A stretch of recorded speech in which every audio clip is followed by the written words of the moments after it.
Jadi dakwah ini juga perlu perjuangan, berjuang sungguh-sungguh. Enggak sekedar asal ceramah, tidak. Tapi betul-betul dia sampaikan ilmu yang bermanfaat, dalil dari Quran dan Sunnah, dalil. Dan perlu kesungguhan untuk menyampaikannya, supaya orang mendengar dan paham tentang agama ini bermanfaat. Makanya para dai merupakan mafatih lil khair. Mafatih lil khair, pembuka pintu-pintu kebaikan. Maghaliq lisyarr, untuk menutup pintu kejelekan. Kita harus demikian. Para dai, para ustadz, para kiai dan yang lainnya harus jadi mafatih lil khair, pembuka pintu kebaikan. Kata Nabi, di antara manusia ada yang mereka ini pembuka pintu kebaikan, menutup pintu kejelekan. Tapi ada di antara manusia maghaliq lil khair, mafatih lil syarr. Ada manusia yang dia menjadi pembuka pintu-pintu kejelekan dan penutup pintu-pintu kebaikan. Ada nggak di antara manusia? Ada. Bahkan tokoh-tokoh agama, dia mengerjakan apa? Kesyirikan. Membuka pintu apa di sini? Kejelekan.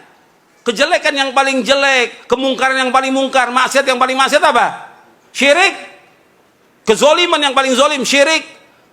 Ada di antara tokoh agama yang mafatih lisyarr. Dia sebagai pembuka pintu kejelekan, mengadakan acara-acara bid'ah dan yang lainnya. Ini membuka pintu apa ini? Pintu kejelekan. Kemudian apa? Maghaliq lil khair. Tadi mafatih lisyarr dia, kemudian maghaliq lil khair, menutup pintu kebaikan. Menutup. Orang mau ceramah dilarang. Orang mau ini nggak boleh. Ini maghaliq apa? Lil khair, menutup pintu kebaikan. Ada nggak yang seperti itu? Ada. Berat hukumannya orang begini. Di dunia berat, di akhirat berat nanti. Dalam Islam nggak boleh.